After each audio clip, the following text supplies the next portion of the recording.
Hello and welcome to Virtual Coffee, the Lunch and Learn edition. Virtual Coffee's mission is to be a welcoming tech community that allows room for growth and mentorship at all levels and to create meaningful opportunities for learning, leadership, and contribution for everyone. To find out more about us, our code of conduct, and our events, you can check out our site, virtualcoffee.io. Today, we are very excited to have our presenter, Nick Taylor, here with us.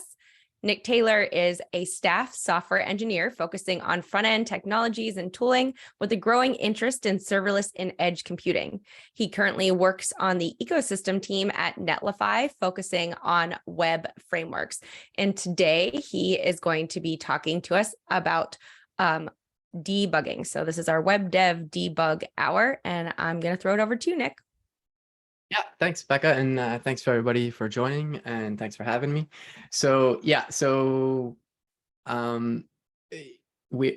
of us are web developers, and web browsers come with developer tooling out of the box. There's no extra tools you need to install.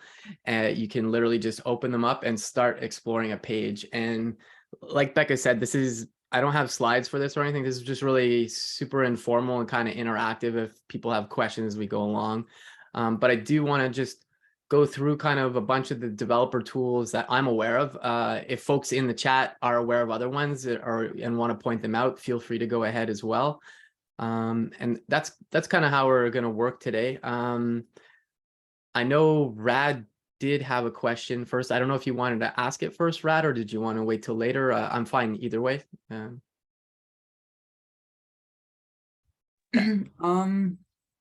Yeah, we could wait if someone else has one, because it might actually be like something to do with EJS or the backend.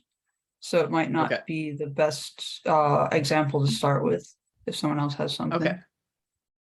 Cool. Yeah, no, that's all good. I'm just going to go ahead and share my screen here. I'll just share my full screen, nothing to hide. Okay, so we're on the Virtual Coffee site here right now, which was put together by a lot of folks that contributed to it. But I think Dan was the one that started it off, but thanks to all the community members for building this out for us. So here's the website, and we're like, okay, let's see what's going on here. Like how does that text look like this color, for example, or something? So if you've used the developer tools before, one thing you can do is you can right click and you can say inspect.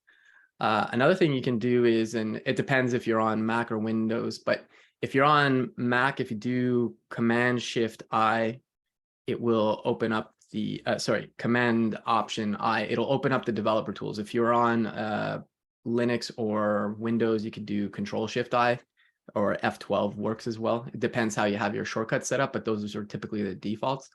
And this kind of brings us here. So I'm just going to inspect it again, but you can also come here and on the left, and let me know, I'll just zoom this in one more time. Right away, you can see here, we have some stuff on the left here. So there's this pointer with a square, and what this means is you can select an element. I know we might be going through some things that folks might be familiar with already, but it's also for people that might be catching the recording later. So Nick, can you just make it a little bit bigger? Yeah, no problem at all. Let me zoom up the site a bit too. And I'll do this one more time. That should be good. There we go. Okay? Thank you. Yeah. So like I said, you can right click and you can say inspect, and you're going to see it selects it down here. Other ways you can do this are you can just click here and you can just go ahead and start picking stuff, and it'll result in the same thing. So first things I want to note is, so let's just go pick that U text again there. Looks like it's styled with, I'm guessing that's Tailwind. I haven't really used Tailwind myself, but so right away we're like, okay, here's this thing. Okay, great. Maybe you want to go into the console, which is another tab in the editor here, in the browser DevTools. And you're like, okay, I was looking at that U text now. I want to, look at it as a JavaScript object, kind of like the DOM element. So if you do $0, it's going to be the last thing you selected in the element panel over here, which is this. And then all of a sudden, so like, I don't know, you could say something like this, like element equals $0, just if you want, but, and then we could start just looking at stuff in there, and you get the IntelliSense, and like you'll see it auto-completing pretty quickly, but then all of a sudden you have access to everything in here. And I'm not going to go through everything here, but it's just to show you that you can get a reference to something in the DOM, because normally you'd be like, okay, I found that thing, so maybe I'm going to do, now I'm going to do document dot query selector, and then I'll just say like, go get me gradient text primary here. Like you could do that, but the thing is, like, that's a lot more work.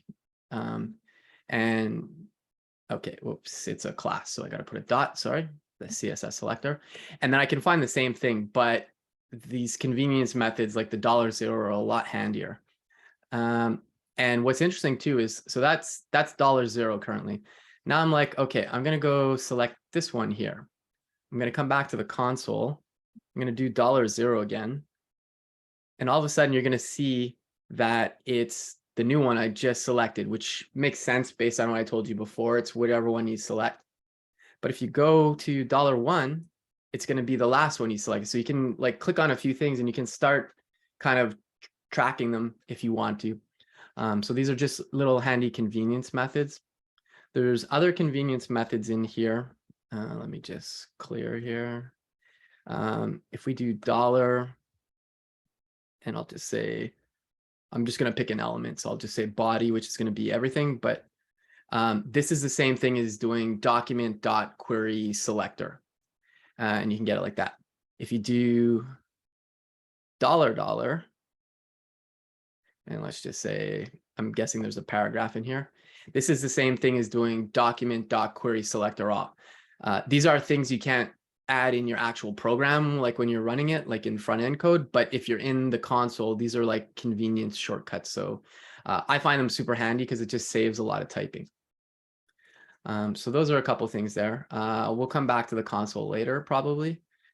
And now let's see here. So I'm going to see, let's go back to that U text here. So we see it's got this gradient text primary CSS class. And I'm like, okay, so what does that mean exactly? Okay, so I can come over here, and when you're on the Elements tab, and this will be, to your question before, Meg, this is stuff that's going to be pretty much the same thing in Firefox, but any Chromium-based browser, it's going to look like this.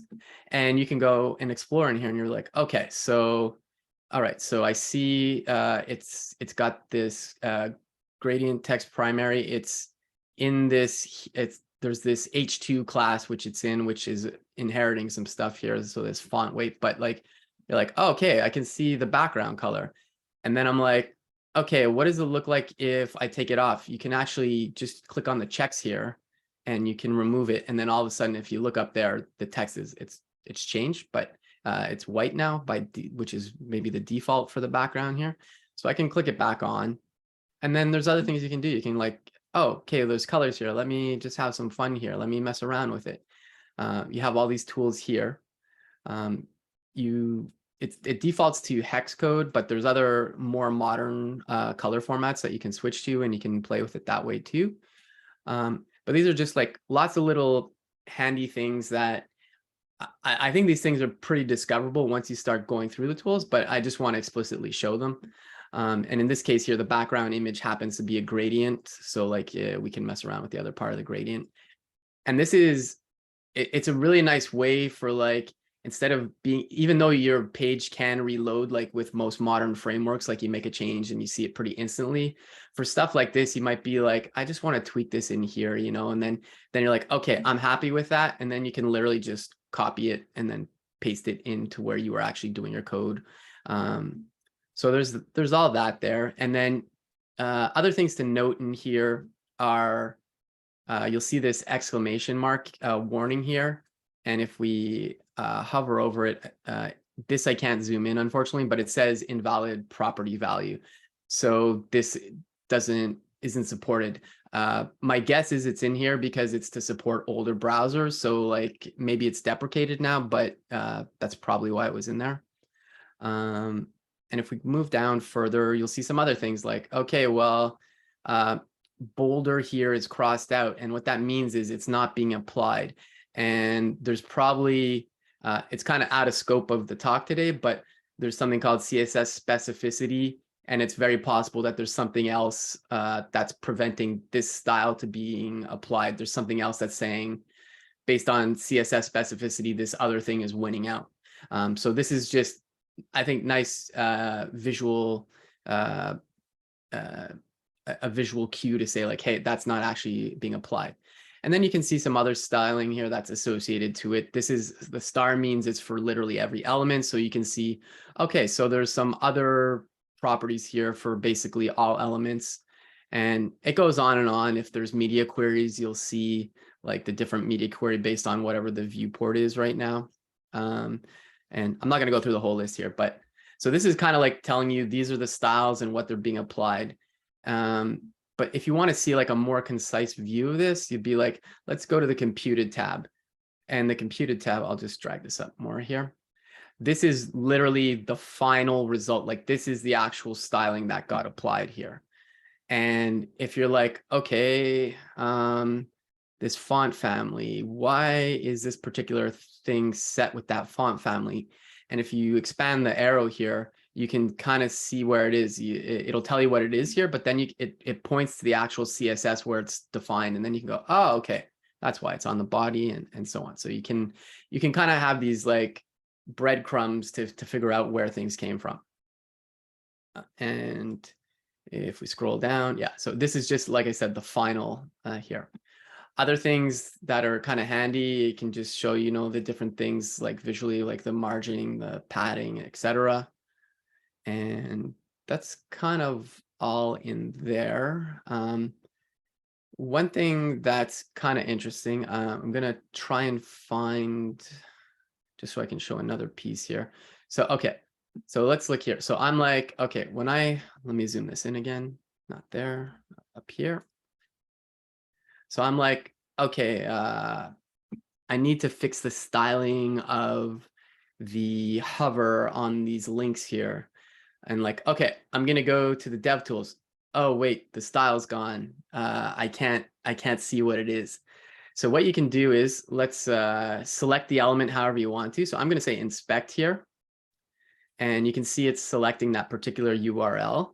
And if I come to styles here, there's this little section here that says :hov. And what it does is you can force the state of something. So I can be like, I want to force to see what that link looks like if hover is on. And you're going to see this little visual cue here. I got my sidebar opening up there, but there's this cue showing that the element state is set to hover. And if we come here now, even though I'm not hovering over it, you can see it's applying the hovering style. And this is really, really useful when because anything interactive, like as soon as you go to tools, it's like you're no longer interacting with it. So this is a really nice feature of developer tools. And I'm just going to go through the hover, but there's all other kinds of states here that you can do the same thing. And you can select multiple at the same time as well if you wanted to. But what's neat here now is then I can go, okay, let's change the style here. So let's say, I'm going to say font. So I'm going to just do something ridiculous. I'm going to say font size is like 3 rem and it's big now. Okay. And then let's take off the hover now. And so this is me just debugging. And then all of a sudden you can see it's applied. I put it on the element style, not the hover. Sorry. So let's go back to the hover again. And let's try that again. All right. So we got the hover and then I could come over here. Sorry. That's what I meant to do. So if I do font size and let's do 3 rem. Okay. And then let's try this now. Am I doing it? It's a demo, of course, so it's not going to work. Let's see here. I have it selected again. Let's go hover. Oh, you know what it is? Okay, wait. No, it is working. It's just I can't override it because there's something else in the CSS specificity that is changing it, not letting me change it. So let's change something else that I have control over.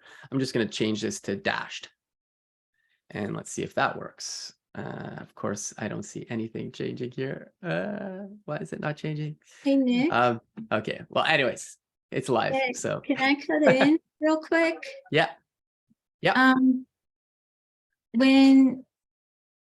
When you changed that, if you could scroll back down just a little bit to where you were. Down in here.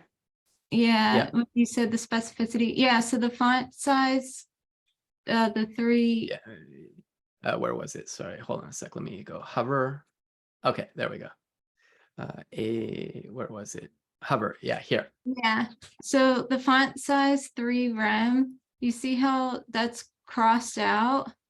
That's how you can tell that there's a higher level of specificity that's overwriting that. It'll actually cross it out like that. Yeah. So we can do something which you typically shouldn't do, but just to show that I can apply it, I'm going to do important. And there. Okay. So it's applying it now. So I see it there, and it's only for that particular one because I'm testing it, but I'm going to remove the hover now. And now you're going to see it goes back to normal. But now if I hover, it should get bigger. And these are just like little ways you can just start messing around with stuff, like, because when you context switch from going to your editor and so on, you know, there just might be stuff where you want to kind of be in the moment to test these things. So these force element states are super, super useful. There's another section here, and you can just add new classes. I'm not going to go through it really, but you can just create a new class like YOLO, and then all of a sudden it applies it to it. That's one way to do it. And this kind of brings me to another segue, which is let's kind of mess around with the markup here. So there's a few things we can do here, and you might have reasons to do this, you might not, but one thing I can do is I can say right click, and there's probably shortcuts to do some of this stuff too. I just don't know all the shortcuts. I could do something like, I'm going to delete the element. I don't know, maybe for some reason you just want to remove it to test something. Other things you could do is you could say like, I want to edit an attribute. So I could come right in here, and then I could just do something like, you know, add another property, or sort of CSS class in this case, and then just press enter, and then it applies it. Other things you could do is like, maybe I'm just going to edit the whole HTML, and then you can come in here, and you can just go like this. And then you're going to see, once you click out of here, it's going to apply it. And again, these aren't things you're necessarily going to put into production after you're messing around with them, but there could be valid reasons for this. Like maybe you have a CSS class here, and when you have super long text, it's not applying it properly. So you're like, let me try it with let me just paste in some long text here. Again, you can do these things in your editor, but I find a lot of times when you're just kind of looking at stuff, it's kind of nice to be right in the DevTools. And getting back to the $0 that I was mentioning, you can see that it's mentioned there. And if I go inspect here again, if I click on this one, it's 0 now. So it's just letting you know what it is. Okay, so that's kind of like, let's see what else we can do here. Yeah, you can copy the elements. There's a lot of things you can do with the elements in here. Before we move on to something else, I'll show you something which is kind of neat. And so we all have software to take screenshots typically, but you can also do that within here. So let's say I want to get this particular node here. I can right click and I can say capture node screenshot. And then if I come into my tools here, it should have saved it. Like if I open up my downloads, it should have downloaded it. Yeah. So then all of a sudden it just took that screenshot for me. That's one way you can do it. Again, you might not need to do this, but we're giving the tour of the tools here. So another thing you can do is, so if you're familiar with like VS Code or Sublime or pretty much any editor now these days, you can do Command P, and then you're going to get access to do things. You can also do Command Shift P, and this is the same thing like in VS Code, where if you want to run commands. So here I could type in capture, for example, and I could just say, I want to capture a full screenshot. And what that's going to do is it's going to take a picture of the whole thing here. And if I just open up my downloads again, give me one sec here. Yeah. So now all of a sudden it's taken, I'm not going to zoom it in, but it took a screenshot of literally the whole site, not just what was in plain view. That could be handy. I know people can use this stuff sometimes too, to just showcase stuff to people. And you can, there's other ways you can do things with the snap capturing screenshots. Like I'll just show a couple more here. You could just do like an area, and then from there you can just literally like do that, and then it'll take a picture. Again, if you already, I use CleanShot myself, but there could be valid reasons that you want to do this. This also could be something if you want to automate something too. And I believe it's using Puppeteer under the hood, which is a project from Google, but stuff like Playwright, which is another end-to-end testing framework, allows you to do stuff like this too. So, you know, again, these are, we're just kind of going, seeing things here. Okay. Let's take a peek at, well, before I go on, I don't know if anybody has questions at the moment. I have Also a question. Yeah. The full screen one, it looked like it was cut vertically. Oh yeah, you're right. That could be maybe my browser, I'm not sure. Or that's a good question. I actually don't know why it's cut off. I would have to find out. I wonder if that's related to some CSS. I'm not sure. Yeah, I've tried to use tools like that are built in, and have found like kind of similar things. Like when it's supposed to take the full thing, it cuts off some of it. So I don't know, it still seems a little janky, but when it works, it's awesome. Yeah. No, it's a good question though. I actually don't know why it did cut that off. I'm gonna guess it's related to something with the CSS and maybe it not being able to take it properly, but I don't have a clear answer for that. Okay. Let's see what else here. I'm just trying to think in terms of HTML and CSS land, what we can look at here. Let's see. Okay, yeah. So other things, there's these little pills here, not icons, pill components here. If I click on it, it tells me that it's flex, this one's grid. And let's just come to this flex one, for example. I'm just trying to see where it is. Hero block. Oh, okay, is that up top? Where is that?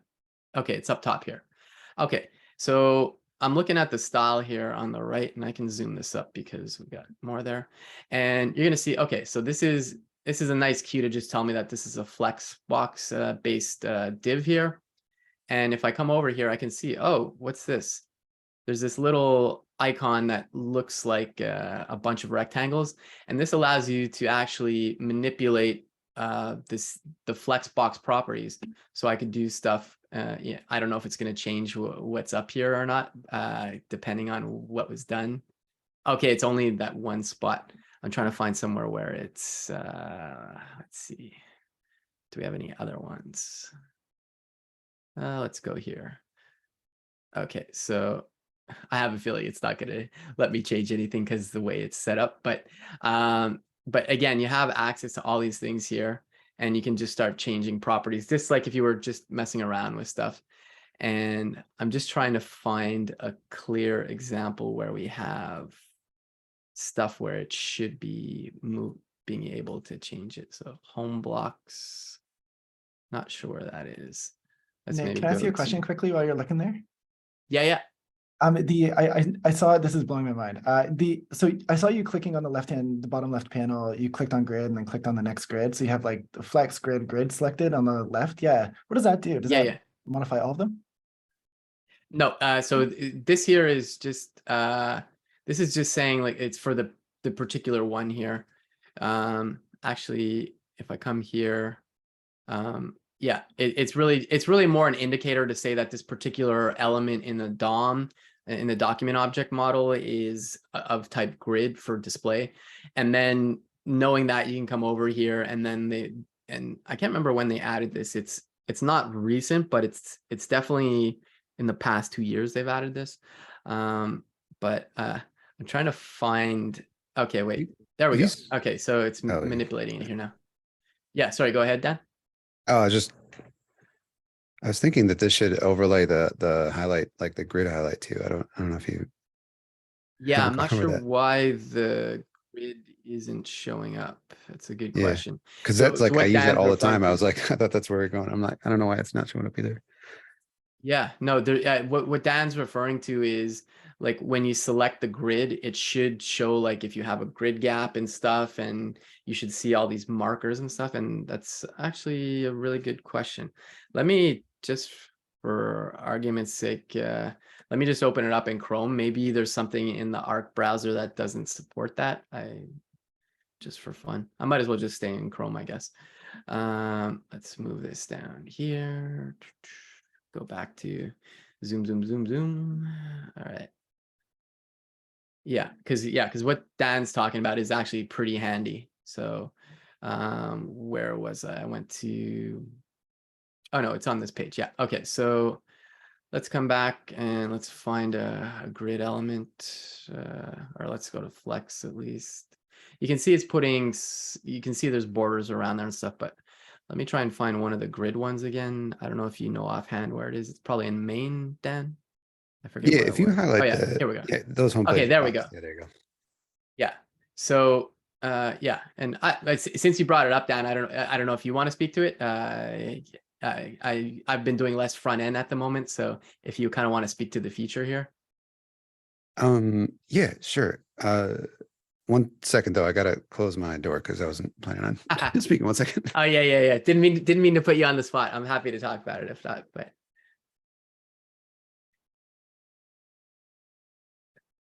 Oh, no problem. It's just my office mate just got on the phone. So, yeah, Okay. so this feature is like, this works for Flex and Grid. And what it'll do is highlight, I find it especially useful for grid, but it will highlight your grid areas. It'll show your like gap values, and all sorts of things like that. And so when you're laying out a grid layout, you can, and it's not working, especially you can like see, why, or you can see where the browser thinks, the grid areas are and things like that.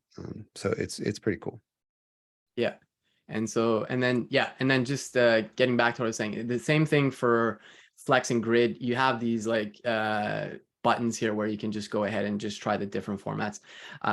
I don't know how it's really laid out at the moment, but you can see here, like I'm just changing it a bit here. Again, these are things that can be handy when you're just kind of in the weeds of things, just trying to get the style right. And then once you're like, okay, I nailed it down, you can actually come in and then you can just go ahead and let me zoom that up here. Then you can just go ahead and just copy it if you want, and then you can paste that in where you were doing it. So that's super handy too. Let's see what else here. Okay, we talked about that. Okay, this is if you're doing anything responsive. I won't touch on this too long, but there's this icon here that looks like a phone and a tablet. If you click on there, it will bring this view open, and you can change dimensions yourself here if you want. Like I could do like 200, which is probably not somebody's device. If it is, I feel terrible. But there's a lot of defaults here. So you can be like, and to be clear too, this is not literally mimicking a phone. It's just giving you the proper dimensions. So like some phone behavior that occurs would not be occurring in here potentially. But you could be like, okay, let's just see how this looks like on an iPhone SE, or like there's just a bunch of standard ones. And this can be a good gauge just for kind of just getting a feel for like, okay, I've built something that's responsive, whether that's through media queries or there's newer stuff like container queries and just Flex and Grid. It's just a really nice way to just kind of come and take a peek in here. Could be like, okay, that looks good on the iPhone SE, but what if I rotate it? Like, what if I'm in landscape mode? So there's this rotate button, and then you can come here and you can still look. And again, these are just these. If you do a lot of front end stuff like this, can be super handy because like you typically want to have your experiences, work well on. You want it to work well on pretty much every device. It's not always possible, but like the web development's changed in the sense now that's why we have stuff like Flex and Grid. You want stuff to stretch and stuff. It's not necessarily pixel perfect. So it's like really just making experiences fit in the different formats, whether it's landscape or portrait. So there's that tool too, which is super handy. Just to point out a couple more features of this view you're looking at. Another thing it does is it spoofs the the like users or what is that string called? The user Oh, agent the user string. agent. And, Okay. so you can use it to test things like if you have some styles that are only supposed to affect, and this is might be more for mobile apps and stuff, but only supposed to affect certain browsers, things like that. This will do that. And it also, if Nick, if you hover over the site again, in this view, it's by default simulating a touch. So you can touch and drag. So here, Nick, you can like try that right now.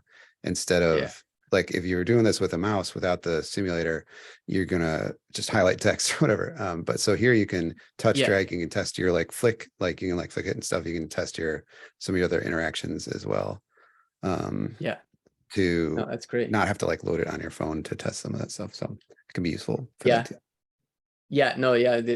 The user agent one's a good one to call out, because like sometimes too, like you might want to spoof the user agent, and the user agent, it's something that's been around forever, but it shows up in I think it comes in a header normally, right? The user agent. I'm trying to remember. My mind's blanking at the moment. Yeah. So it comes in as this header, and so like you might have like code too that says like, you know, if this is a bot, like you might have something to go like, okay, it's whatever the user agent is for a particular bot or something. You could actually even present your website differently. You know, like I don't need to do all this stuff because I just know it's some bot trying to crawl the page. So that's a great call out on the user agent, Dan. And then, you know, there's a few other things here. I won't go into all of it, but you can just kind of zoom in as well and all kinds of other things here. That's that. And I'm trying to think of what else in HTML land here. I think that's kind of it for there. Let's see here. Okay, so another thing that's super important is the network panel. So like maybe you're not sure, you know, like something's, I don't have an example of an API call right now, but let's just like load the page here with the DevTools open. And you're gonna see all these things loading down here. And this is literally, let me scroll up a bit here. This is literally everything that's on the page that got loaded. So the join is the actual page. And we're not going to go into a deep discussion about like, you know, HTTP right now and like get and post and all that stuff. But I just want to point this out because this is potentially super useful information for you. It could be like, okay, so it's loading from there. This is a GET request, which typically means it's just loading something. Like if you're doing a search, for example, typically if you're like submitting a form somewhere, that'll end up being a request method here called post. There's a lot of information here which might not be relevant to you, but there's interesting stuff here. You like, maybe you're working on this page and you're like, why is it not refreshing? I just made a change. And it could be because you have a cache control there. So you can change that, or you could, it just kind of, it helps you do a bit of detective work, or like, why is the page rendering like this? And then you can be like, okay, well, let me see what it gave here. Okay, that's what it rendered. This is what the response was. So you can see all the HTML, or if it was like a JSON request for like an API request, you would probably see a JSON payload here. So that can be helpful too. Other things you can do in here is, and there's the here's the user agent that Dan was talking about. So here the user agent is just saying I'm Chromium, I'm Google Chrome. Oh, it's down here too. Sorry. For historical reasons, there's a reason why it says Mozilla and Apple WebKit and all that stuff, but it is Chrome. And then there's other things in here you can see, like, you know, you might not need to go through everything here, but it basically you can kind of dig into a lot of stuff. If you're wondering like why things aren't loading, for example. And if I don't know what I just switched to, but let me just refresh it.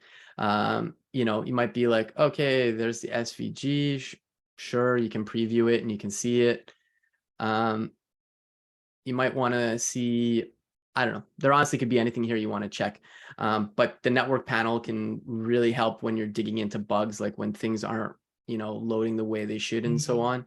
Another interesting thing about the network panel is you can preserve the log. So as I refresh the page, like this is what was there when this page loaded, but if I refresh it, it's going to disappear. But if I refresh it, it's going to just append it to what was there before. And there could be reasons why you want to do that. Like maybe you started off at a certain spot, you filled out a form, then you went somewhere else, and you just kind of want to follow the whole trail. So preserving the log can be super helpful for that.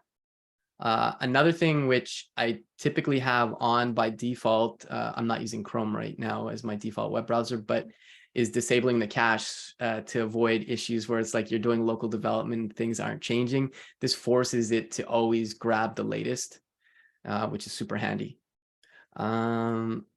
Because I can't tell you how many times I've worked on something and then I'm like, it's not changing, it's not changing. And then I'm like, oh, and so at one point I just made that the default for when I'm doing development. Another thing that's really cool, and it's not 100% accurate, but you're like, okay, I'm in Canada here right now. I have like 1 gigabit fiber internet. It's blazing fast. I'm refreshing the page. Boom, looks great. Okay, now let's pretend that I don't have blazing fast internet. So I'm going to be like, let's see what like fast 3G looks like. And I'm going to go with that on. And these things, another thing to mention about the DevTools is anything you change in here, it only applies when the DevTools are open. So if I close the DevTools and I set, like if I set this to slow internet right now and I closed it, it's not going to bring my browser experience to a slow grinding halt. It's really only when I'm doing stuff with the DevTools. So I've set it here to like fast 3G, and you saw previously like the page loaded pretty quick. I'm going to refresh now and it's still loaded pretty quick. And that's a good thing. That's a testament to like Dan and people have actually made the site really well. But if you go to a more intense site, like, I don't know, I never really, I'm not go into the really members page. Yeah, okay, cool.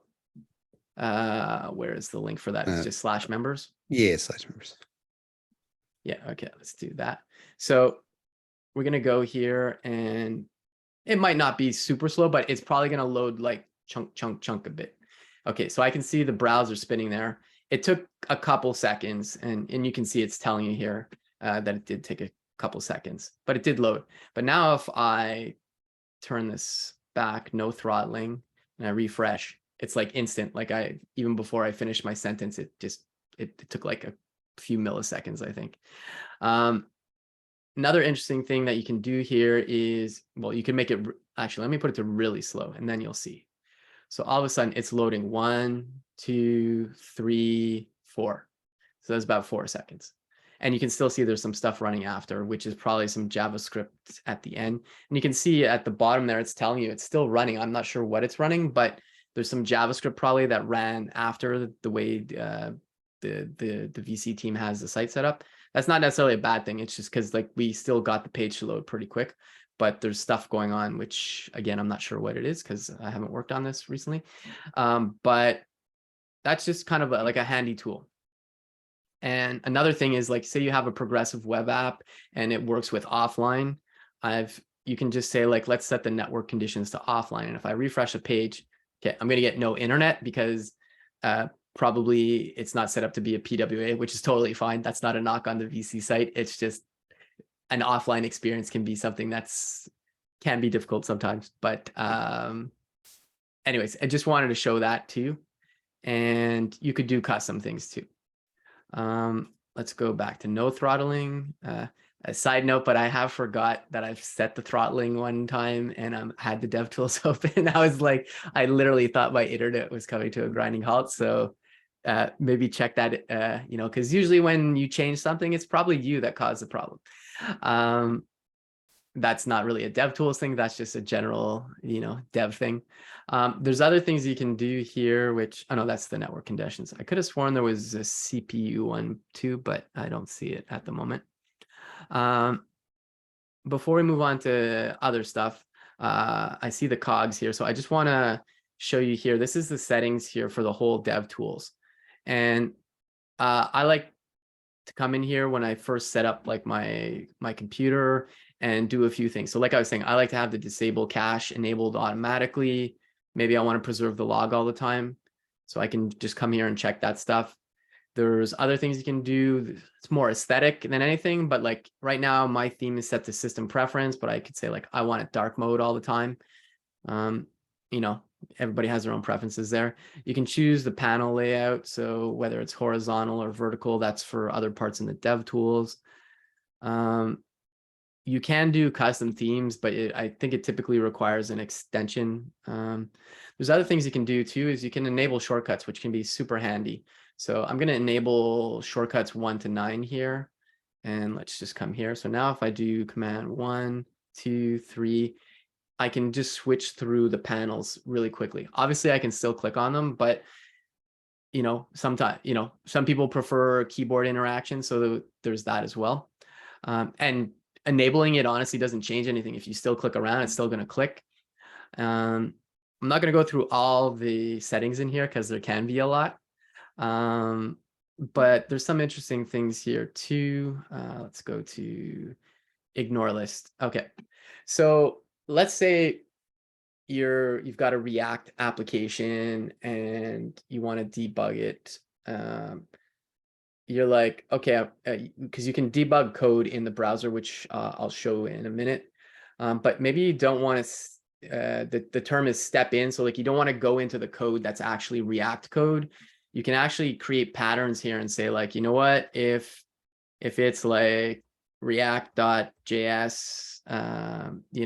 just when I'm in debug mode, it's never actually going to go into that code. It's going to treat it like a black box. So like if you're calling like the React DOM.render, if you're debugging, it's not going to go into the actual render code of React. So you can set a few here if you want. And sometimes you might want to go into that so you can remove it. But this is just something that can be handy. I'm just going to remove this for now. Again here, getting back to what Dan and I were talking about with the responsive views, you can add some additional ones here. There's I guess sensible defaults, but you could add other devices because maybe you do need to test other devices, and you could also add a custom device with specific dimensions. So that can be something super handy if you're like deep into the weeds of like responsive pages.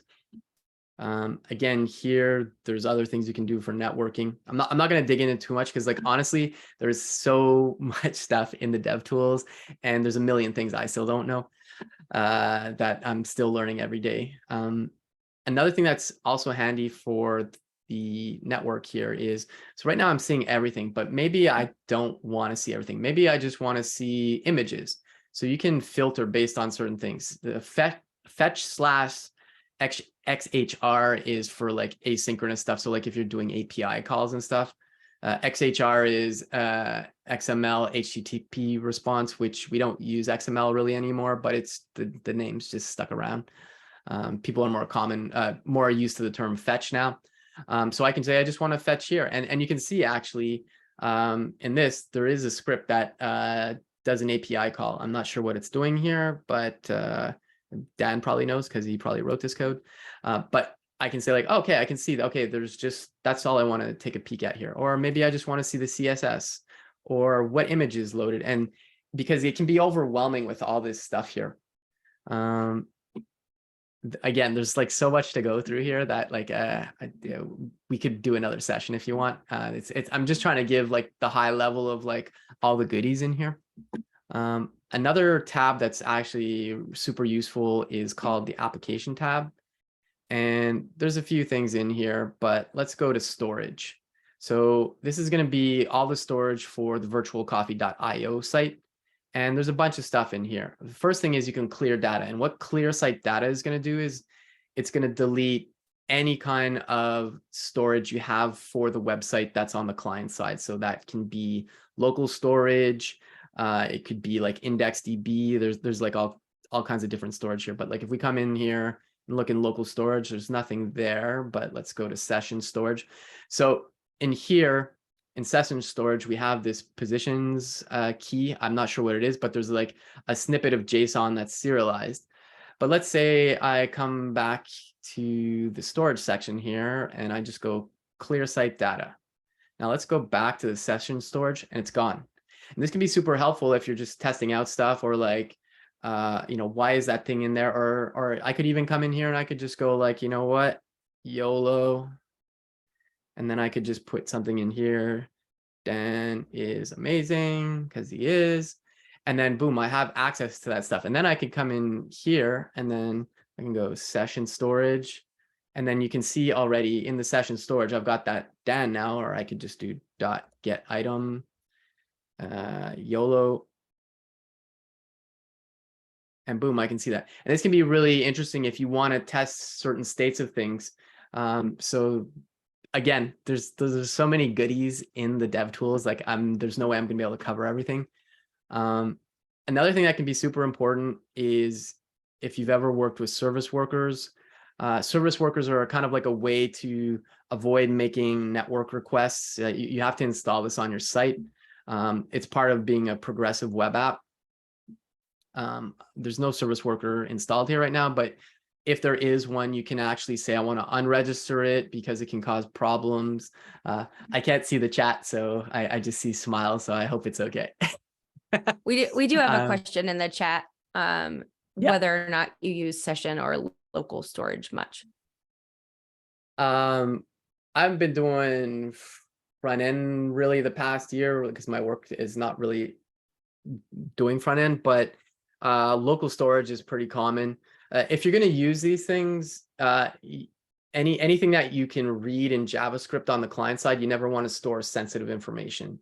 So, like, even though it could be easier, you could be like, okay, I'm just going to write an app and then I'm going to say, set the password and put it in the local storage. The problem is it can be accessed at some point.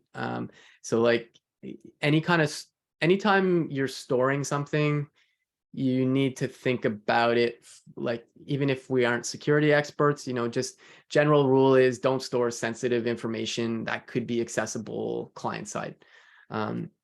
Cookies can be accessed on the client side, but there's also special cookies called HTTP only, which are secure cookies, and they can only be accessed from only when requests are being made. Like you can't access that kind of cookie within JavaScript, because like if we come here, document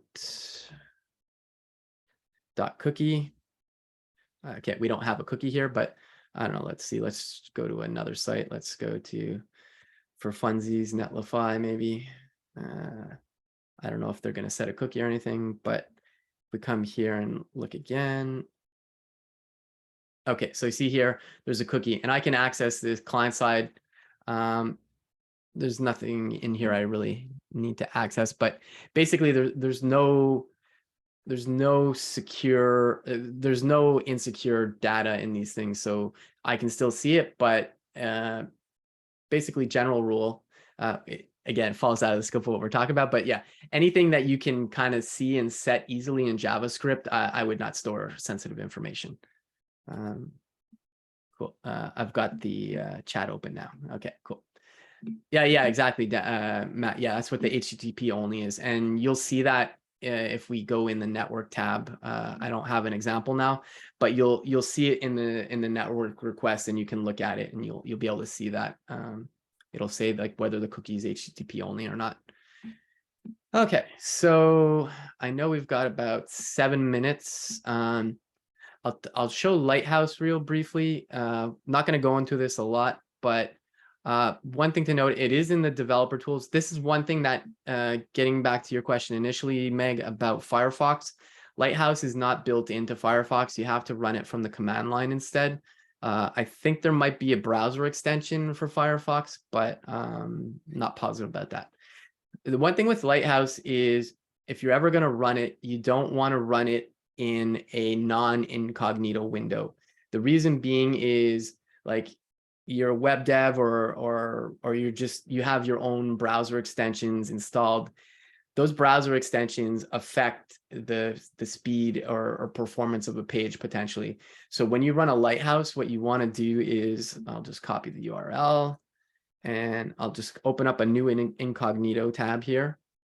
And then I'll open up the DevTools again, and let's navigate to Virtual Coffee. And at that point, that's when I want to run it. And again, I'm not going to go into Lighthouse too much. Feel free to Google it. There's like tons of resources on it. But this is the best way if you're in the browser, you always want to run it in an incognito mode.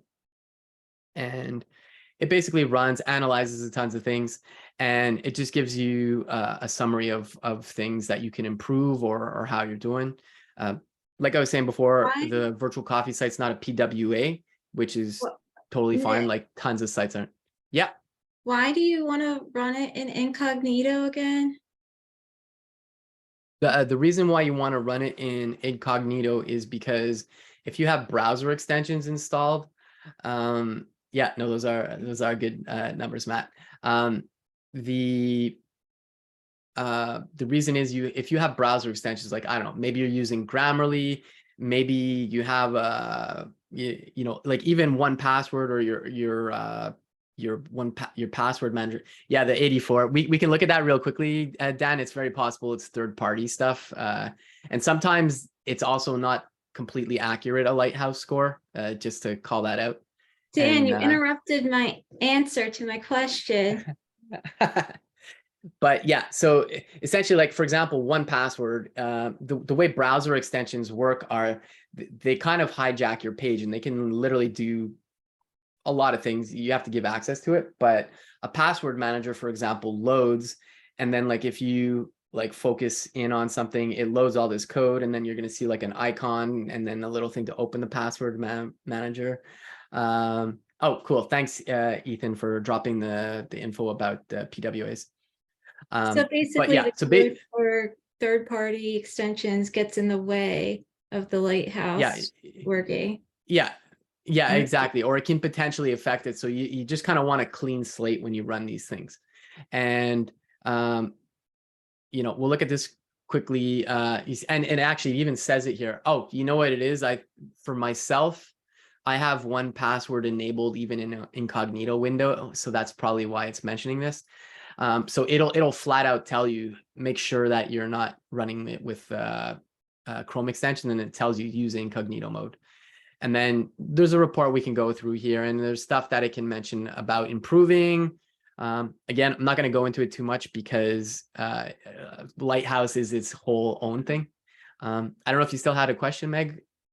Yeah, actually, I Okay. wanted to say something real quick. I know with Chrome, you can make like different profiles for logging on. I don't know if you can do that with Arc browser, but I did make a separate profile to like present things, and so like my own bookmarks weren't on there. That's probably a good idea to do if you're testing with this, so you can have like a clean slate type thing. Yeah, no, for sure. Like out of convenience when I'm doing dev, it's just like, you know, that can be kind of annoying for like the entire time I'm doing dev. But when, to your point though, when you want to actually test things a little more thoroughly, a separate profile is definitely a recommended practice. And you can even configure DevTools differently for performance. There's a really good course from Harry Roberts, who I believe works at Google now. He has a great course on just the whole browser tooling space. I'll try and find the link after and share that with you, Becca. I can't remember the pricing on it. I bought it on an early bird special, but if you have an education stipend as well with your work, that's something I think would be valuable to do. I know we got only a couple minutes and we didn't even hit debugging in JavaScript, but there's like a whole other part of this. So like there's the sources tab. Yeah, that's it. That's exactly it. Thanks, Ethan. Ethan's my chat buddy today, helping me out here. So maybe we can save this for another time, going through debugging a little more in-depthly in terms of JavaScript. But basically there's this sources tab, and so we can come in here and you can see all your stuff here, like the particular things I can find.